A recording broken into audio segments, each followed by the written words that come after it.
kembali dengan saya pada minggu hari ini 26 April 2020 dalam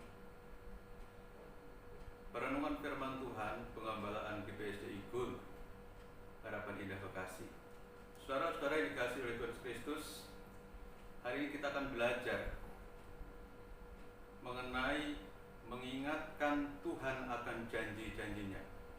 Saudara, kita akan buka Alkitab kita di dalam Yesaya pasal 62. Kita akan baca ayat 1 sampai dengan ayat yang ke-7. Saudara, demikian firman Tuhan. Saya akan bacakan buat saudara semua. Judul perikopnya adalah Keselamatan Sion akan datang dengan segera. Demikian firman Tuhan. Oleh karena Sion, aku tidak dapat berdiam diri, dan oleh karena Yerusalem, aku tidak akan tinggal tenang, sampai kebenarannya bersinar seperti cahaya, dan keselamatannya menyala seperti suruh. Maka bangsa-bangsa akan melihat kebenaranmu, dan semua raja akan melihat kemuliaanmu, dan orang akan menyebut engkau dengan nama baru, yang akan ditentukan oleh Tuhan sendiri. Engkau akan menjadi mahkota keagungan di tangan Tuhan, dan serban kerajaan di tangan Allahmu. Engkau tidak akan disebut lagi yang ditinggalkan suami, dan negerimu tidak akan disebut lagi yang sunyi. Tetapi engkau akan dinamai yang berkenan kepadaku, dan negerimu yang bersuami, sebab Tuhan telah berkenan kepadamu, dan negerimu akan bersuami. Sebab seperti seorang muda belia menjadi suami seorang anak dara, demikianlah dia yang membangun engkau akan jadi suamimu. Dan seperti girang hatinya seorang mempelai melihat pengantin perempuan, demikianlah Allahmu akan girang hati atasmu. Di atas tembok-tembokmu, hai Yerusalem, telah kutempatkan pengintai-pengintai sepanjang hari dan sepanjang malam. Mereka tidak akan pernah berdiam diri. Hai kamu yang harus mengingatkan Tuhan kepada Sion, janganlah kamu tinggal tenang. Janganlah biarkan dia tinggal tenang sampai ia menegakkan Yerusalem, dan sampai ia membuatnya menjadi kemakmuran di bumi.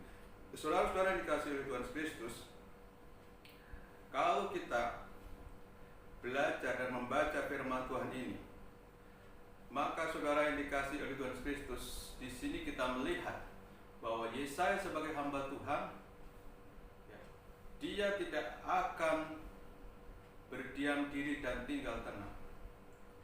Dia akan terus berkhotbah kepada umat Tuhan untuk mengingat janji-janji Tuhan, agar umat Tuhan setia dengan perjanjian yang Tuhan berikan. Demikian juga dia akan mengingatkan Tuhan akan janji-janjinya yang diangkat melalui sumpah kepada umatnya. Saudara, kalau kita baca dalam Yesaya pasalnya yang 62 ayat 1 sampai 7 tadi, ada janji-janji Tuhan. Dan Yesaya sebagai seorang hamba Tuhan, dia terus akan berkhotbah kepada jemaat atau kepada umat Tuhan, orang-orang Israel pada waktu itu, orang-orang Yehuda pada waktu itu, untuk terus mengingat janji Tuhan dan berdoa agar janji Tuhan itu dikenapi. Dan kepada Tuhan, dia mengingatkan Tuhan akan janji-janji kepada umatnya. Yesaya bertekad untuk melaksanakan tugas itu dengan giat dan tekun, yaitu di dalam ayat 1, bahwa dia tidak akan berdiam diri dan tenang. Dia terus berdoa untuk Sion. Apa itu Sion? Sion adalah gereja, lambang gereja Tuhan, lambang rumah Tuhan, di mana hadirat Tuhan bekerja.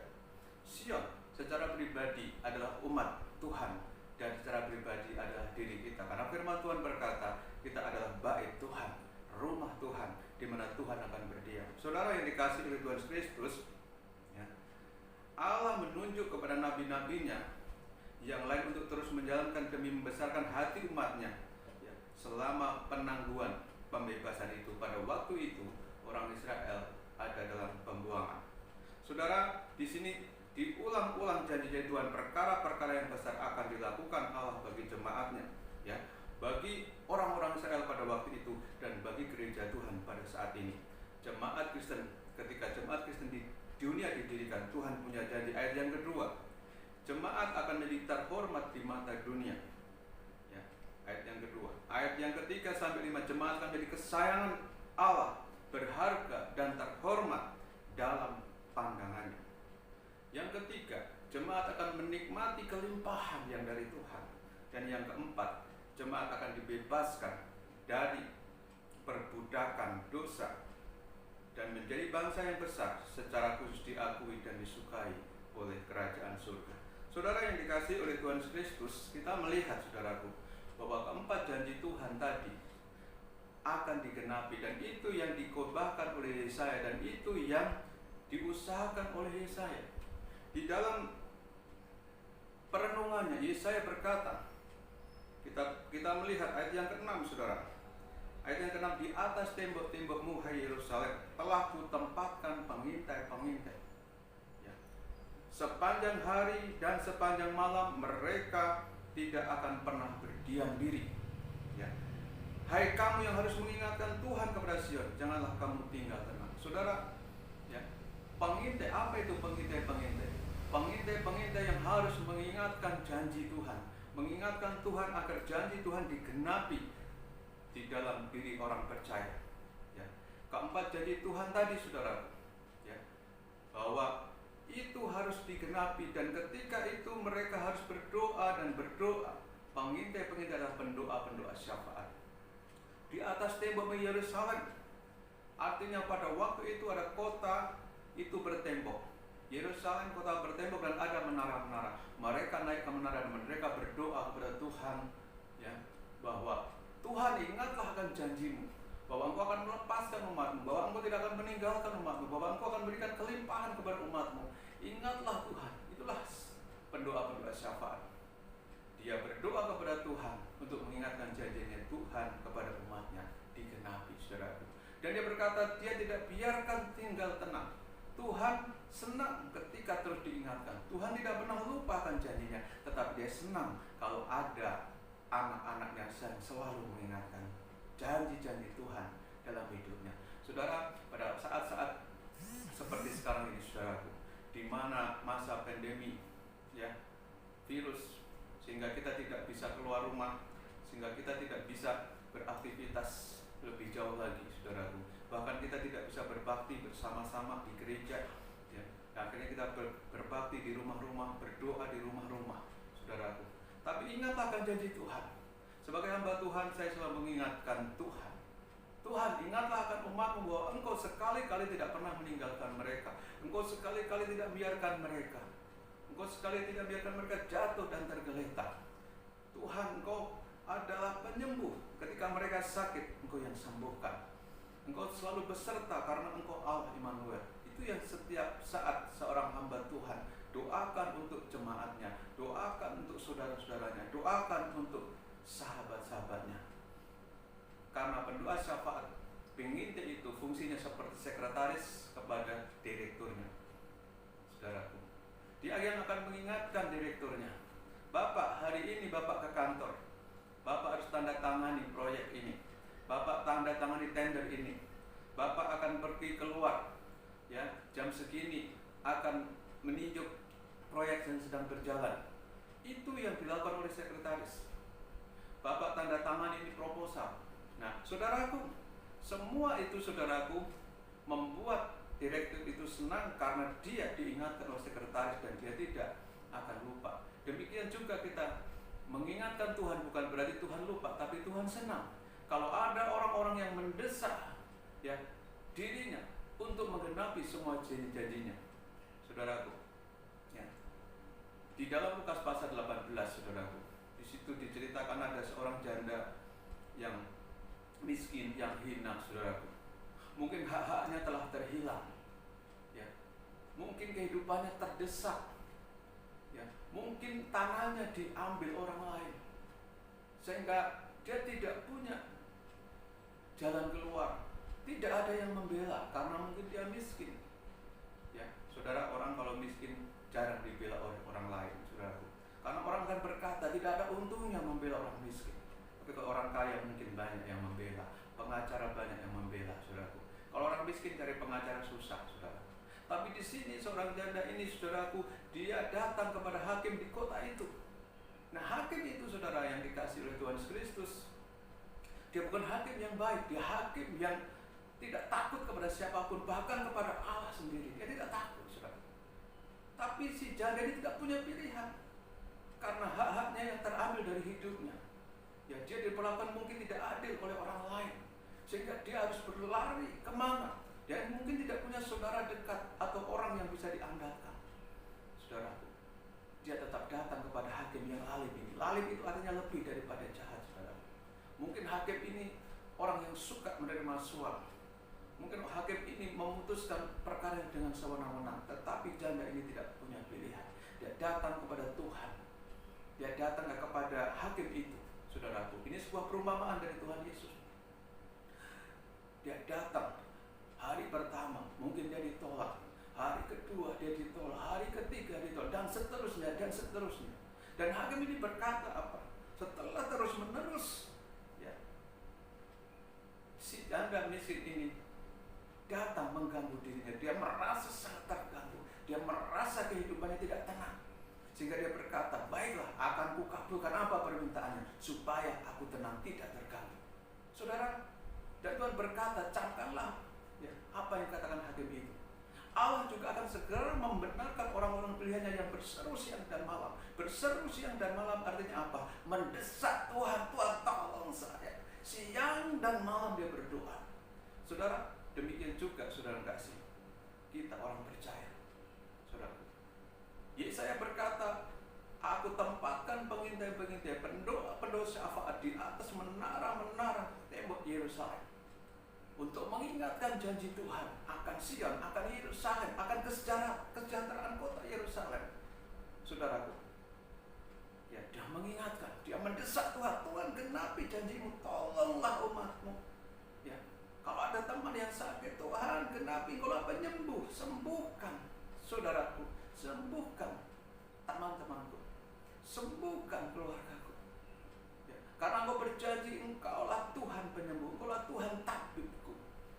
Saudara yang dikasih oleh Tuhan Kristus, kita berdoa sesuai dengan firman Tuhan.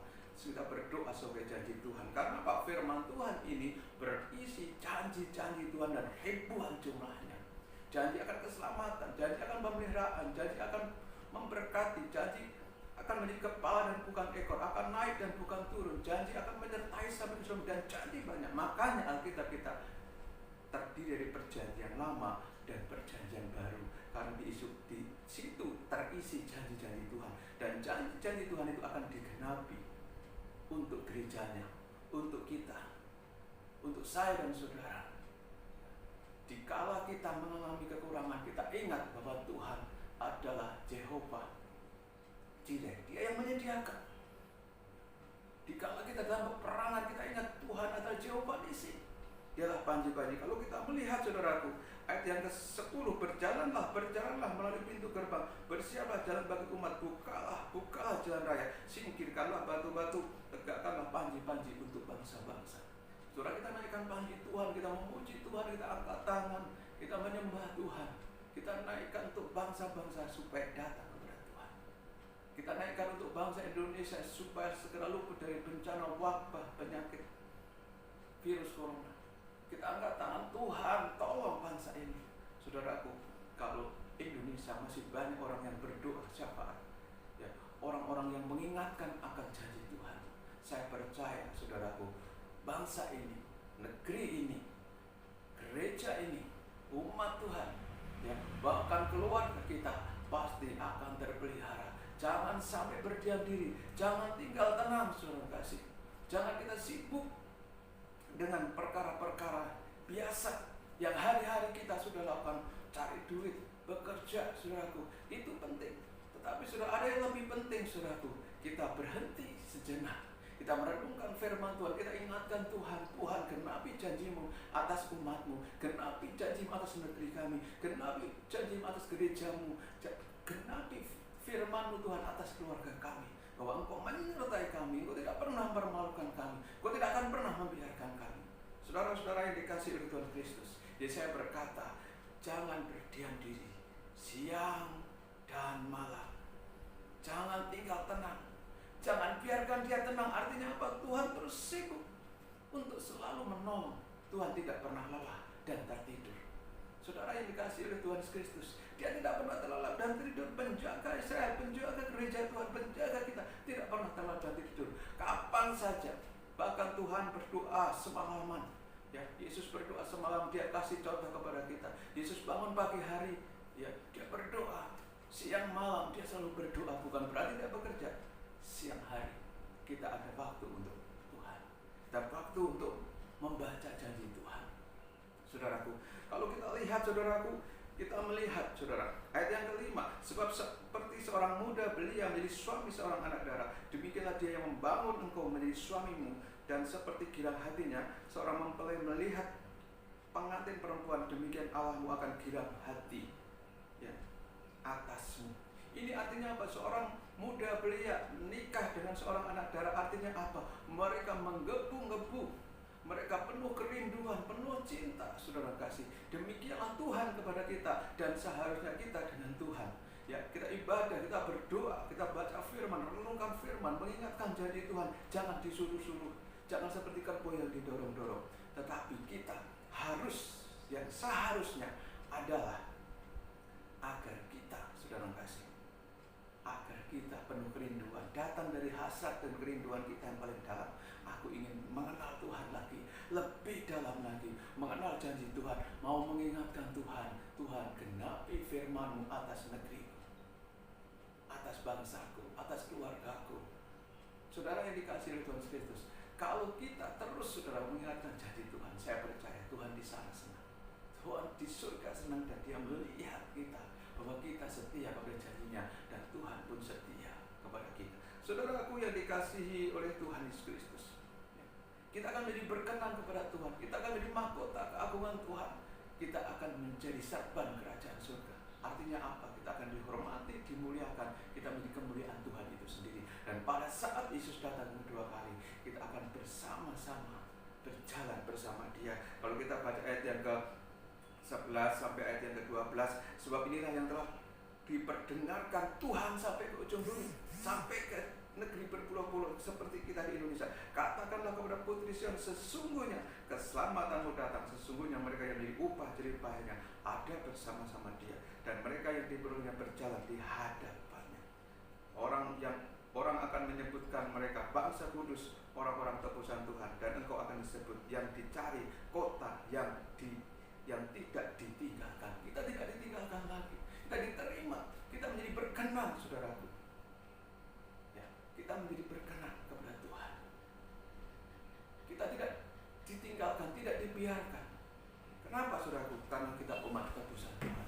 Saudara, pada hari-hari ini, saudaraku, ya, seperti janji Tuhan ketika Tuhan, ya, sudah bangkit dari kematiannya, ya, dan Dia sering menemui murid-muridnya, orang-orang percaya selama 40 hari di bumi. Dia punya janji, jangan tinggalkan Yerusalem sampai kau dipenuhi kuasa dari tempat yang mati. So, nantikanlah Tuhan. Dan dalam kisah para rasul itu terjadi percakapan antara murid-murid Yesus dengan Yesus. Yesus berkata, saudara kasih, ya, Yesus berkata bahwa jangan tinggalkan Yerusalem, karena aku akan memenuhi engkau dengan kuasa Roh Kudus. Tapi murid-muridnya masih salah sangka, saudaraku. Dia apa, saudara? Dia nggak mengerti janji Tuhan. Dia masih berdoa untuk kepentingan Tuhan. Masihkah atau kapankah engkau memulihkan kerajaan Israel? Saudara yang dikasihi oleh Tuhan Kristus, dan Tuhan berkata, ya, engkau tidak perlu tahu kapan itu waktunya, tapi yang terpenting, ya, engkau akan menerima kuasa kalau Roh Kudus turun ke atasmu, dan engkau akan menjadi saksiku di Yerusalem, Yudea, Samaria, sampai ke ujung bumi. Jadi saudara yang dikasihi oleh Tuhan, janji Tuhan digenapi. Dalam Kisah Rasul pasal 2, saudaraku, mereka dipenuhi oleh Roh Kudus. Saudara, ya, kita ingatkan janji Tuhan. Tuhan, di saat-saat genting, saat-saat pandemik, ya, virus seperti ini, Tuhan berkata bahwa tulah tidak akan mendekat ke kemahku, ya, malapetaka tidak akan, ya, masuk ke dalam hidup kita, ya, penyakit sampar, ya, tidak akan masuk dalam hidup kita. Kita ingatkan akan janji Tuhan, saudara. Dan ketika kita ada yang mengalami juga, saudara, artinya, saudara, ya, Tuhan punya rencana yang baik, dan Tuhan berkata dalam lembah kekelaman juga, Tuhan tidak pernah tinggal. Lembah kekelaman itu lembah baka, lembah bayang-bayang maut. Ya, dalam bayang-bayang maut, saudaraku, Tuhan tidak pernah tinggalkan. Saudara, kenapa saudaraku? Karena Allah mengasihi. Saudara, pada waktu saya diisolasi, ya kurang lebih 14 hari dan saya sakit 21 hari, saudara kasih. Saya seperti berjanji bayang-bayang maut, saudara. Antara apakah saya sembuh dan sehat, atau saya tidak akan kembali lagi ke rumah. Tapi saudara yang dikasihi Tuhan Kristus, di dalam alam roh Tuhan katakan bahwa kamu pasti sembuh, kamu akan pulih. Dan saya percaya akan janji Tuhan. Saya tulis di status WA setiap hari, setiap saat, ya, sampai ada orang berkata, itu Pak Tim katanya sakit, tapi kenapa? Dia tulis status terus, kok bisa? Saya copy dari Alkitab, saya tinggal tempel, saudaraku. Ketika saya baca, saudara, rupanya saudara itu menguatkan saya. Dan bukan sekedar menguatkan saya, saudaraku, tapi juga menguatkan yang membaca, ya, firman Tuhan, ya. Dan saudara yang dikasihi oleh Tuhan Kristus, firman Tuhan iya dan amin. Ingat selalu janji Tuhan. Ketika kita dalam lembah kekelaman, ketika kita berjalan, ketika kita lagi sakit, ya, bahkan mungkin yang terpapar, saudaraku, ya, sakit karena virus, saudaraku, jangan takut, saudara kasih. Tuhan tidak akan biarkan saudara. Tuhan tidak akan pernah melakukan saudara. Tuhan pasti menolong kita. Dan janji Tuhan digenapi dalam kehidupan kita. Saudara, ya, demikianlah firman Tuhan yang saya bawakan secara singkat, kiranya boleh menjadi kekuatan dan penghiburan buat kita di masa-masa yang sulit ini, masa-masa yang sukar, yang kita tidak pernah tahu rencana Tuhan, tapi jelas Tuhan turut bekerja dalam segala perkara untuk mendatangkan kebaikan bagi kita. Saudara-saudara yang dikasihi Tuhan Kristus, kiranya Tuhan Yesus Kristus memberkati semua, ya, jemaat Gul, sahabat Gul, juga teman-teman yang lain, ya, saudara-saudara yang menonton video ini melalui akun YouTube saya, ya, channel saya, biarlah menjadi kekuatan dan penghiburan dan diberkati dalam kehidupan ini, dikuatkan di dalam. Mari kita berdoa. Saudara-saudara yang percaya akan janji Tuhan, mari kita angkat tangan bersama-sama, kita berdoa. Bapa surgawi, dalam nama Tuhan Yesus Kristus, kami berdoa seluruh jemaatku, seluruh saudara-saudara kami, seluruh orang-orang yang menonton video ini, diberkati Tuhan. Tuhan, ingatlah akan janji-janji-Mu kepada mereka, bahwa mereka, Tuhan, akan disertai oleh-Mu sampai kesudahan zaman. Kalau sakit, Tuhan akan sembuhkan. Kalau lemah, Tuhan akan kuatkan. Engkau yang berjanji kepada mereka pasti digenapi, Tuhan. Tuhan, firman-Mu adalah perjanjian lama dan perjanjian baru. Semua berisi janji Tuhan. Janji Tuhan akan kehidupan ini hari lepas hari sampai kepada keselamatan yang kekal. Kami percaya, Tuhan, setiap orang yang berseru-seru siang dan malam mendesak Tuhan menggenapi janjinya. Tuhan, kami percaya, Tuhan, bahwa kerinduan kami